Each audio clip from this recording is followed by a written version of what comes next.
Hey, where are you right now? I've been sleeping at home. Sleeping at home? There's no sign of my husband at our home, where I am now. He's lying to me. The story goes back to when I was pregnant with our first child. My name is Ashley. I was finally expecting our first child in our second year of marriage, just 1 month to go until my due date. I'm 9 months pregnant. While I'm excited about the birth, I can easily imagine the confusion of going through childbirth and child rearing for the first time. So I had planned to go back to my parents' house this weekend to have them help me out for a while. I mentioned the idea of going back home to my husband during the stable period of my pregnancy, but I thought he had probably forgotten, so I brought it up again today. Then, while lazily watching TV, my husband said, "Going back to your parents? Oh, I think you mentioned something about that. If you're going, why not just go? I'm not going to have any trouble without you here." What the? I was taken aback by my husband's dismissive words, but I didn't want to start an argument, so I decided not to push back. "Well, I'm going back this weekend. I'll be giving birth next month, and I'm planning on staying for a month or two afterwards, so I guess I'll be back in about 3 months. Please make sure the room is clean and ready for the baby."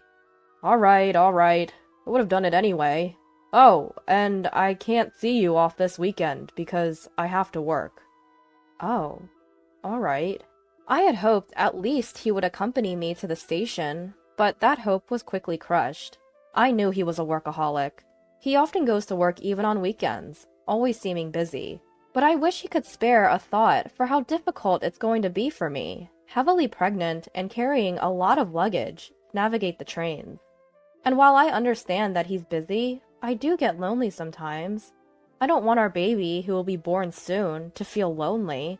Moreover, I have been feeling anxious about whether we will be able to raise our child together at this rate. It's not just my child. When did he become so cold? With these complex feelings, I started packing. Since there was still time before I went back to my parents' house, I decided to send my luggage other than valuables by home delivery service.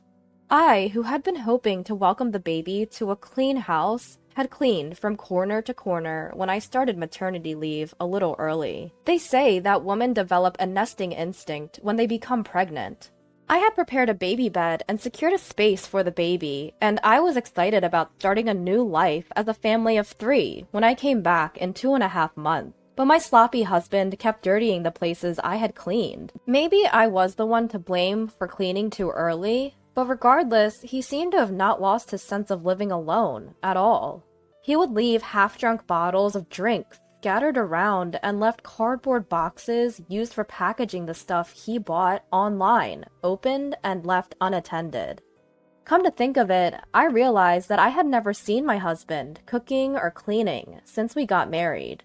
Despite the fact that I kept tidying up, things were only getting more disordered, and I started worrying about whether the house would be okay while I was away. But then again, the time of childbirth was imminent. The weekend arrived in a flash, and I headed to my parents' home. On the other hand, my husband really went to work without seeing me off. While relaxing at my parents' home, I was keeping in touch with my husband fairly well. We had email exchanges every day, and I would call him about once every 3 days. But gradually, my husband started not answering my calls more frequently. When I asked him, "You haven't been picking up the phone lately, are you busy?" During the rare times I got through, he started giving vague responses, like, "Well, yeah," or "Not really." "You're not cheating on me, are you? I heard that many men cheat when their wives are pregnant." "Nah, why would I do that? It's annoying to be doubted." On the phone, my irritated husband made me feel cautious, and I quickly apologized, saying, "So, sorry." It's not good for mental health to have such unnecessary worries while nurturing a precious child in my belly. I must trust my husband. I decided so. Then, a few weeks later, my labor pains started. While I was preparing for admission to the hospital, I called my husband. I felt embarrassed to show my pained expression as I endured labor, but I wanted him to be there at the moment of birth, at least. Surely, my husband would also be moved by the birth of our child. "The labor has started," It usually takes about half a day for the first child to be born, so you should be able to make it if you start now. I want you to be there at the moment of birth. See, you can even cut the umbilical cord. When I said so, my husband let out a sigh of annoyance. What? You want me to come by train right now? Sorry, I'm tired too, so I can't. I have work tomorrow too. What? You're still talking about work, even at this time? Our child is being born, you know. Is work still your priority? Shut up. There's no replacement for my job. This is the moment our child is born. It's not going to happen again. Like I said, there's no replacement for me. If I don't do it, the work won't go around. Can't you understand that? I'm cutting the call because I'm busy. I tried to persuade him somehow, but my words did not resonate with my husband. As I was cut off on the phone, I shed tears while enduring labor pains. Why is my husband so indifferent to our child's birth? From the moment a mother finds out she's pregnant, she puts her child first. But is a father so indifferent? And so I faced my first childbirth alone, in solitude. The labor pains lasted for a full day, and a cute little boy was born the next day. Such a tiny, cute, and beloved existence. After getting discharged, my parents showered the child with love while teaching me various things about childcare. By the time a month flew by, I had become adept at bathing the baby. My parents expressed their concern, saying, "Are you okay with such a husband? We can't help worrying about you after we go back." But not wanting to worry them, I tried to reassure them, saying, "Well, I think I can manage somehow. My health is recovering faster than I expected, so maybe I'll go back next week." "Really? Don't push yourself. Let us know immediately if anything happens." "Yes, thank you." They often say that a postpartum body is like that of someone who has been in a car accident. But thanks to hormones, my spirits were high and my body was recovering steadily. I was also getting used to taking care of the baby, so I decided to go back home a little earlier than planned. While I was being cared for at my parents' house, there was hardly any contact from my husband, and even when I sent photos and videos of our son, he didn't show much reaction. I guess a parental heart probably sprouts as one actually raises the baby, and perhaps a sense of being a father wouldn't come up until he interacts with the baby. That's how I thought. I was trying to keep myself going with that thought. I decided to have my parents drop me off at home. I didn't tell my husband that I was coming home, but he should be at home since it's his day off today. I wondered what his reaction would be when he saw our child for the first time. Would my child like our home? After a few hours' drive, we arrived home. I carried my son while my parents lugged our luggage, and I unlocked the door. But what welcomed us was a dark and silent room. "We're home! A bit early, but we're back." "Hey, no one's here? Ugh, what is this smell?" Entering the living room, a foul odor hit our nostrils. Turning on the light revealed a sight I hadn't imagined. The room was in a state of disarray, reminiscent of a garbage dump.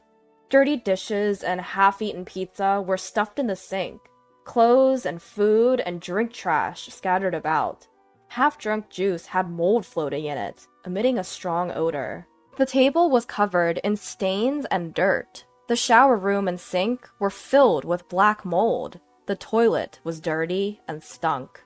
And in the crib we had prepared for our son, there were piled up unused cardboard boxes and garbage bags. I had told them to keep it clean for welcoming our son, but the reality was far from clean, and I was shocked. There's no way we can live in such a dirty house, and above all, I was most upset about the crib being soiled. "Hey, isn't this too much? What's going on?" "There's no way we can raise a baby in a place like this." My parents were furious and searched for my husband, opening each room. But my husband was nowhere to be found. Where could he be on his day off? Another weekend shift, perhaps? But we don't even know if his previous shifts were true. He's not on a commission basis, so working on the weekend doesn't increase his salary, and his company is supposed to follow the calendar.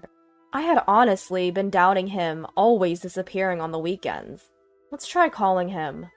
There was no way we could stand in such a cluttered room anymore, so I evacuated my bewildered parents outside for a moment and called my husband, but he didn't answer.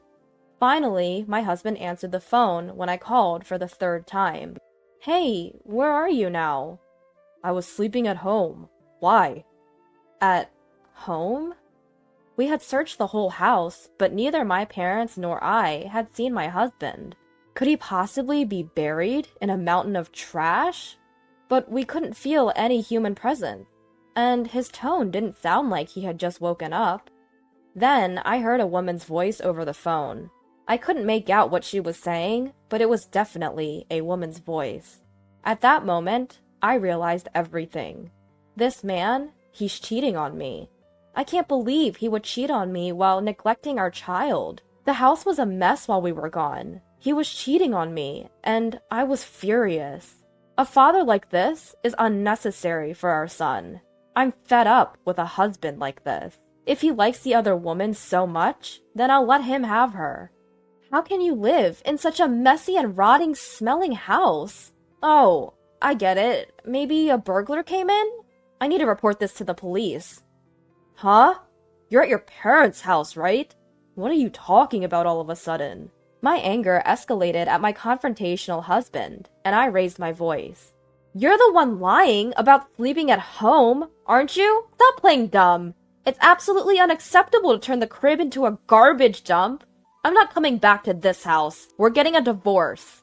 I said this rapidly and hung up the phone. After that, I actually reported to the police that we were victims of burglary to punish my husband. I told my parents and son to go back to my parents' house first, and I waited for my husband in front of the house. Then the police arrived before my husband did. I invited them into the house as if I were welcoming guests, and soon after, I saw my husband coming this way. Unbelievably, there was a woman walking alongside my husband. My husband approached me with a face that seemed to say, "This is bad." "Hey, you! You weren't supposed to be back until next month." But who is she? The woman standing next to him was glaring at me, arms crossed. And who are you, for that matter? What? In spite of running into his mistress, I felt strangely calm. I decided to ask the woman some questions. As it turned out, my husband had been meeting her while concealing the fact that he was married. I was so disgusted with my husband that I didn't know how to react anymore. Hey, at least hear me out. My husband tried to grab my shoulder in a fluster, but I slapped his hand away, not wanting him to touch me. Don't touch me. It's repulsive. The police are checking the room right now. I hope you feel embarrassed having them scrutinize the mess you've made. I'm leaving now. You can explain to the police. Goodbye. Leaving them with a parting shot, I headed back to my parents' house, leaving my husband and the woman in a daze. There were numerous calls from him, but of course I did not answer. I finally decided to respond that night. Apparently, he had explained the situation to the police, and he returned home with a troubled look. The police, pinching their noses against the foul smell and struggling to move around the room, must have been quite embarrassing for him, but he brought it upon himself. After being dumped by the woman he had been lying to, all that was left for my husband was his shame and a house in shambles. Come on, I'm sorry. Come back. I've been looking forward to seeing our son. If he truly felt sorry, he should have at least come to my parents' house. Thinking that he can apologize over the phone and everything would be fine shows what a terrible person he is. I can't imagine spending the future with him. Even though you never showed any interest before, you suddenly care?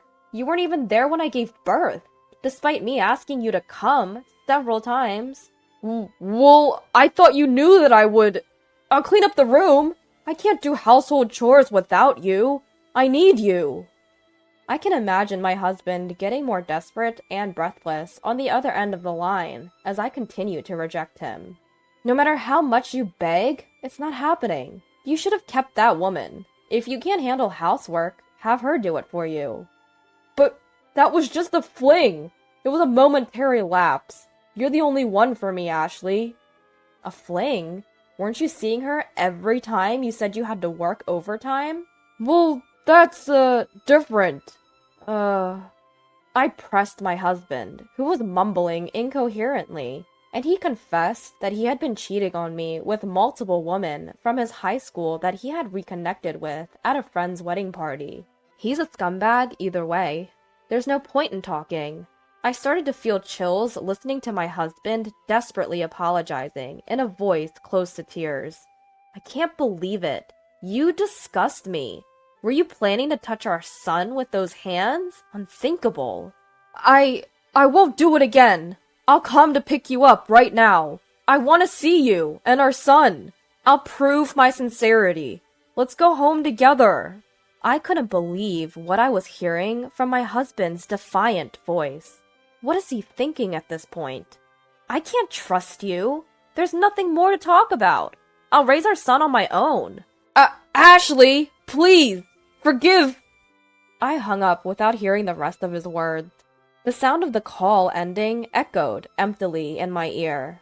And so, our short marital life came to an end. Half a year has passed since then, and I decided to start working, relying on my parents. Once I've saved up enough money, I intend to leave my parents' house and start living on my own with my son.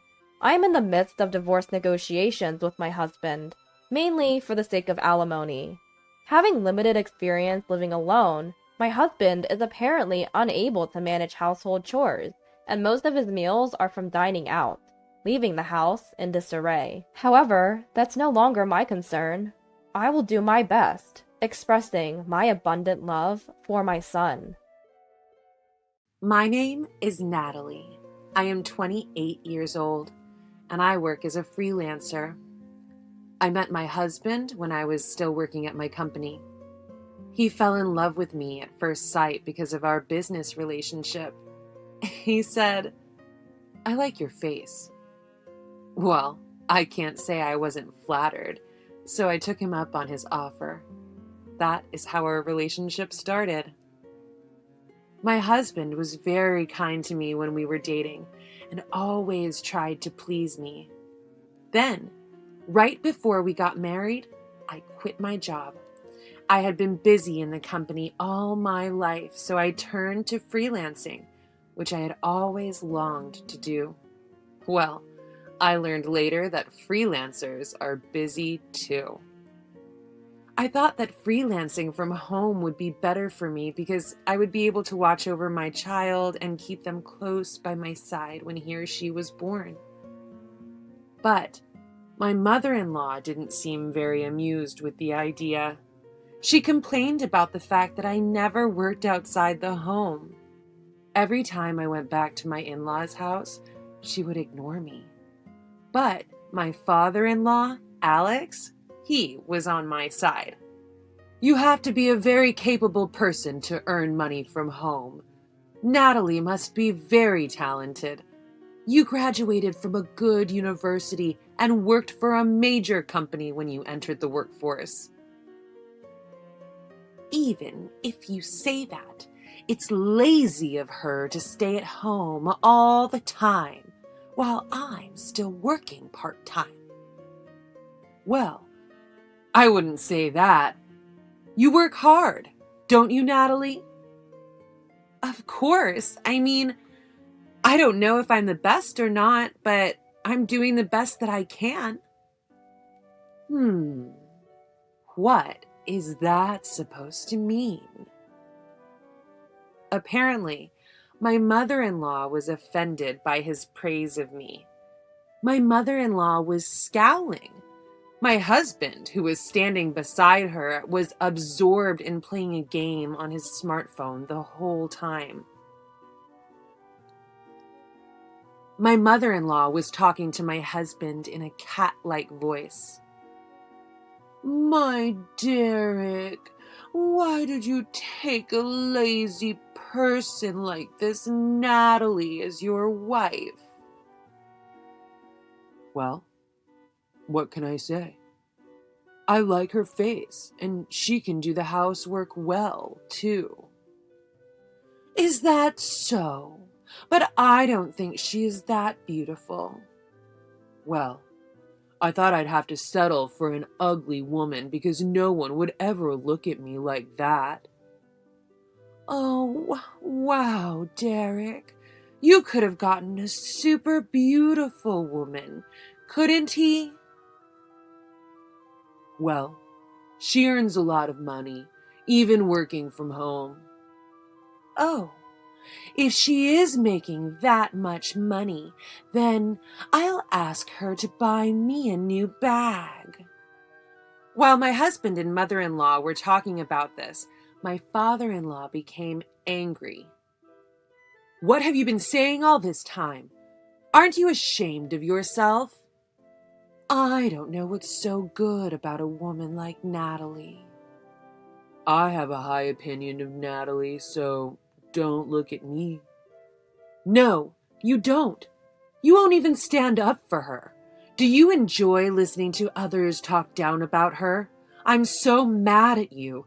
Natalie, you don't have to listen to them. Yes, thank you. You can get a divorce if you want. You don't even have kids yet. What? What are you talking about? If you divorce, there will be bad rumors about you. You guys only think about yourselves. Enough! My father-in-law yelled and marched to the study angrily. My husband and his mother kept chatting back and forth, ignoring me. I was thinking in my heart that I wanted to go back to my parents' house as soon as possible.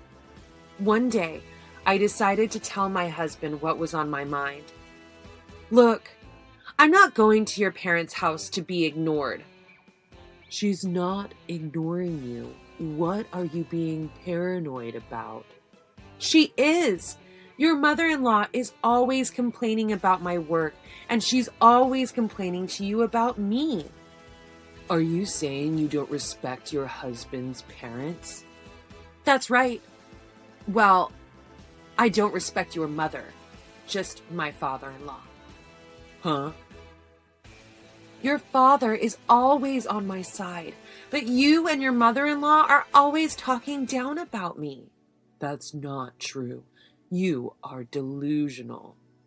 At this point, I was ready to divorce him. I was even prepared to return to my parents' home at any time. When my husband realized that, he said, I won't allow you to divorce me. I won't let you go back to your parents' house. He yelled at me. It seems to me that he has no respect for me, so why doesn't he want to divorce me? If you think you love a more beautiful woman, then let's get a divorce. When my mother-in-law complains about me all the time, you don't just cover for her, you go along with her. It was a slow day at work one day, so I went to City Hall to get my divorce papers. I immediately went home, filled out my section, and called my parents. My parents were furious to learn that my husband and mother-in-law had said such things about me. I didn't think you were this kind of man. I didn't let her marry you to be snubbed, they said in a strong tone. When my husband came home from work, I showed him the divorce papers. I told him to fill it out quickly because I wanted a divorce immediately. Hey, what are you doing? What's wrong with you? Are you hysterical? What? What are you talking about? I don't know why I'm with you. I care about you. All I ever do is think about you, Natalie. All I could say was, you're lying.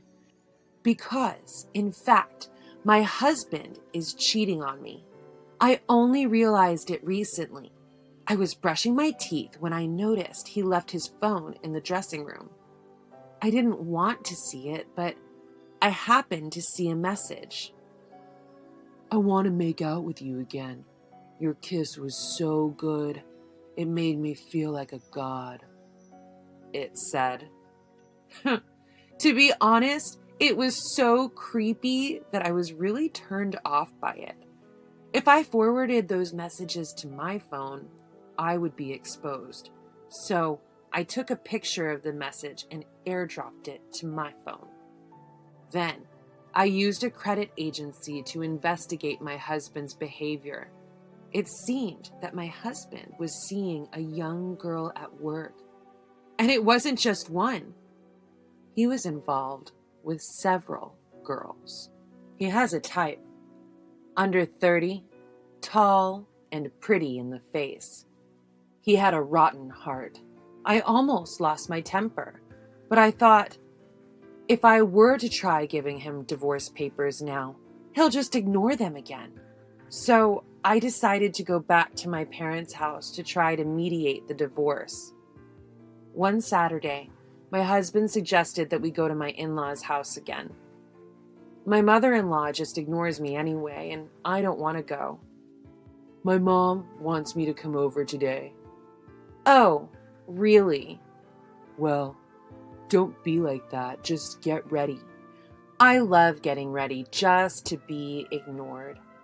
Nobody's ignoring you. It's all in your head. At least I have your father to talk to. He's very kind. What? That sounds like you're making my mom out to be a bad person.